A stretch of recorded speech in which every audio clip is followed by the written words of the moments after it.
ఇవాళ ఇక ఉత్తమ్ కుమార్ రెడ్డి గారు ఇక అంటే బాధపడతారేమో కానీ ఆయన వెనకట కేసీఆర్ గారు కాళేశ్వరం మీద అసెంబ్లీలో ప్రజెంటేషన్ పెడితే నేను ప్రిపేర్ అయ్యి రాలేదు అని అసెంబ్లీకి వెళ్ళి లేచిపోయిండు. నువ్వు 2 ఏళ్ళు అయింది నీటిపారుదల శాఖ మంత్రి అయ్యి, ఇప్పుడన్నా ప్రిపేర్ అయ్యిరా.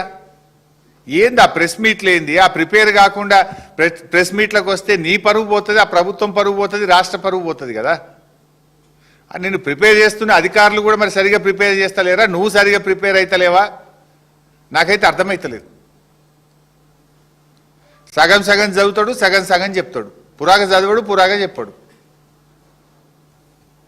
ఇప్పుడు పాలమూరు డిపిఆర్ 2023లో వాపసు వచ్చింది అని నిన్న ఉత్తమ్ కుమార్ రెడ్డి గారు మాట్లాడినారు. మరి డిపిఆర్ వాపసు వస్తే ఈ పర్మిషన్లు ఎట్లా వచ్చినాయండి? డిపిఆర్ వాపసు వస్తే ఈ పర్మిషన్లు ఎట్లా వచ్చినాయి?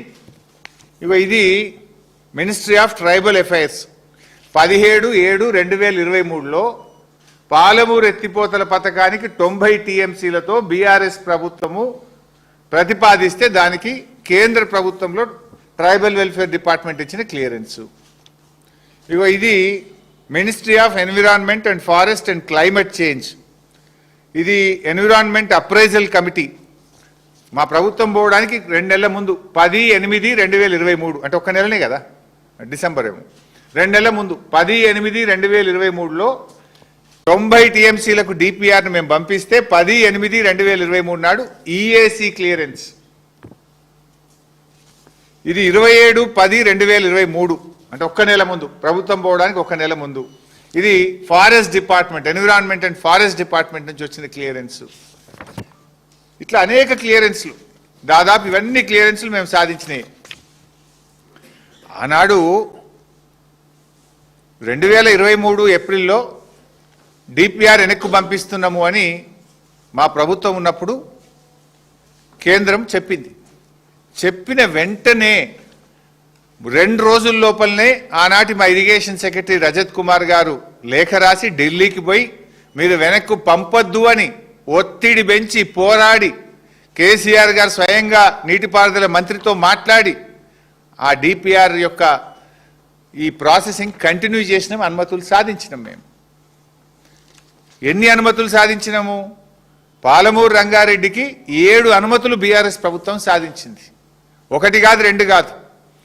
ఫారెస్ట్ డిపార్ట్మెంట్లో ముందు ఫస్ట్ క్లియరెన్స్ ఉంటుంది, ఫైనల్ క్లియరెన్స్ ఉంటుంది. ఫారెస్ట్ డిపార్ట్మెంట్ క్లియరెన్స్ తెచ్చుకున్నాం, సిఈఏ అనుమతి తెచ్చుకున్నాం, అదేవిధంగా సిఎస్ఎంఆర్ఎస్ అనుమతి తెచ్చుకున్నాం, మోటా అనుమతి తెచ్చుకున్నాం, సిజిడబ్ల్యూఎంబి అనుమతి తెచ్చుకున్నాం, ఈఏసి అనుమతి తెచ్చుకున్నాం. ఇవన్నీ 90 టీఎంసీలకు మేము పాలమూరు రంగారెడ్డికి ప్రతిపాదనలు పంపి దాదాపు 7 అనుమతులు బీఆర్ఎస్ ప్రభుత్వం సాధించింది. ఇంకొకటో రెండో తెస్తే అయిపోతుంది. అనుమతులు సాధించాల్సిన కాంగ్రెస్ ప్రభుత్వం డిపిఆర్ వెనక్కు తెచ్చింది.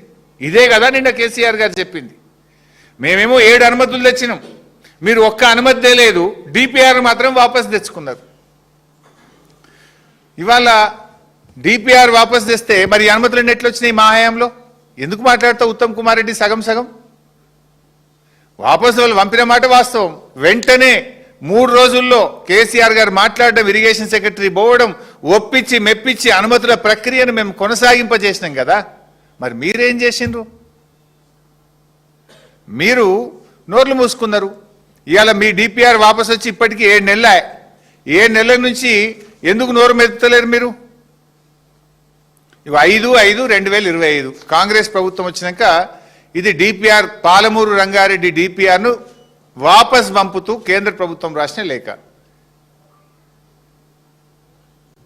5th May 2025 పాలమూరు డిపిఆర్ వాపసు వచ్చిన లేఖ ఇది. మీరు డిపిఆర్ వాపసు వచ్చి ఇప్పటికి 7 నెలలు. 7 నెలల నుంచి ఎందుకు పెదవులు మూసుకున్నారు? 2 సంవత్సరాల కాంగ్రెస్ పాలనలో ఒక్క అనుమతి కూడా ఎందుకు తేలేదు? మేము 7 అనుమతులు తెచ్చాం కదా, మీరు ఒక్క అనుమతి అన్న తెచ్చిండ్రా? అనుమతులు తేలేదు కానీ డిపిఆర్ వాపసు తెచ్చారు. ఇగో ఇది దిస్ ఇస్ ద లెటర్ 5/5/2025. నిన్న ఉత్తమ్ బుకాయిస్తుండు, లేలే మేము 45 టీఎంసీలకు ఉత్తరం రాయలే, మేము అడగనే లేదు అన్నాడు. ఇగో ఇది ఉత్తమ్ కుమార్ రెడ్డి రాసిన లెటర్. ఇదేమో 90 టీఎంసీలు పాలమూరుకు కేటాయిస్తూ కేసీఆర్ గారు ప్రభుత్వం ఇచ్చిన జీవో నంబర్ 246 2022 సంవత్సరం 90 టీఎంసీలు కేటాయిస్తూ ఇది కేసీఆర్ గారు ప్రభుత్వం ఇచ్చిన